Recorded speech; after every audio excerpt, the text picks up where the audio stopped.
What's this conversation about the defensive player of the year? I see that there's some people trying to do the Dort push.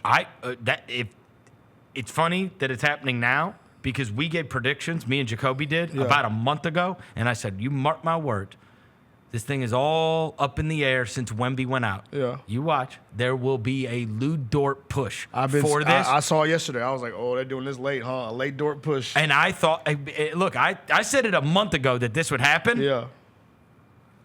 But I also said a month ago, it's warranted. There's no better defender that we've seen. No. I am always going to be on the side of not just giving it to big guys with stats. Jaren excluded, right? And Jaren didn't win it because of stats. Yeah, his right? impact. Like, it was his impact, right? Yeah. But, I mean, look, Jaren's not winning Defensive Player of the Year. So let's just go ahead and set that aside.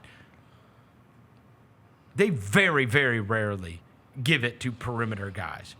But the Dortcher chamber is a real thing. Absolutely is a real thing. Yes, bro. Bro, go back and watch our game against him. Desmond Bane can't score on him. He clamps, bro. He can't score on him. And he's not the only one. I watched him do it against Donovan Mitchell. Yeah. And it's like, He did it to Jaylen Brown. He did it to Jaylen Brown, too. Jaylen Brown, and Like, Jaylen Brown's huge. So those guys are small guards. Jaylen Brown's a big wing. It doesn't matter. No. Welcome to hell. He can take out, if you bro. got two guys, he cancels one of them out. Yeah. And my whole thing was the reason it's going to come up is because this is the best defensive team that we have seen maybe ever. Yeah. Statistically.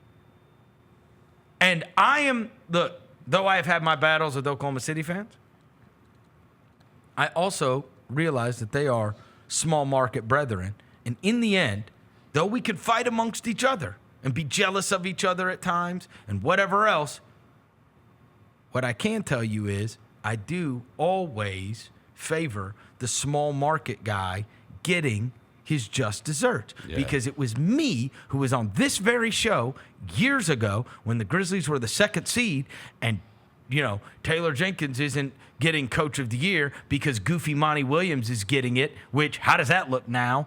And, John Morant's not getting this award and Desmond Bane's not getting this award and Jaren Jackson's not getting this award and, nobody is getting anything. And I came on here and I did this whole rant and I said, isn't it the craziest thing?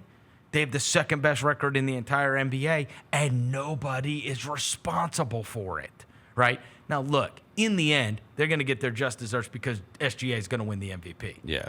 But if you have the greatest defense that we have seen in the modern era, I have absolutely no issue with the best defender that's a part of that being the guy that gets that. That's exactly what happened here. We looked and they go, no, Grizzlies had the best defense in the entire NBA. And then they had to make a choice. And they gave it to Mark instead of Tony. Fine. But again, they awarded it because it was a team award, right? They could not have done that without Mark. They could not have done that without Tony. And you could argue, and look, they probably couldn't do it. They couldn't do it without Hartenstein, and they couldn't do it without, they got great defenders all over the place. They do. Their best player. But he's the best one. Bro, right now, if I got to get a stop, who else? I'm putting that big linebacker looking mud on somebody. Is there anybody else in the league? If I said, give me your offensive player, Luka, whoever. Again, you're not stopping any of them. But I'm saying, the best chance to if get a I stop? said yes, if we're having a defender draft and we're just saying you got to go, I probably would take Dort or Amen Thompson. Yeah. To get me a stop. Just give me a one-on-one But Thompson's stop. not going to win it either. Yeah. No. I mean, I'll take Dyson. I'll take Dyson Daniels. I'm sorry. I'll give Dyson I'm Daniels. sorry. I'll If he wins it, I got no problem either. I'll definitely His put him in the steal corner. numbers, that is like NBA history. I mean, he did it to Bane here. So Dyson Daniels most steals in the NBA season since 2008. Okay. Chris By the Paul. way, So if he gets it, I got no by problem. the way, fun fact. That's not. And they're going to make the playoffs. I mean, play in. Play in, yeah.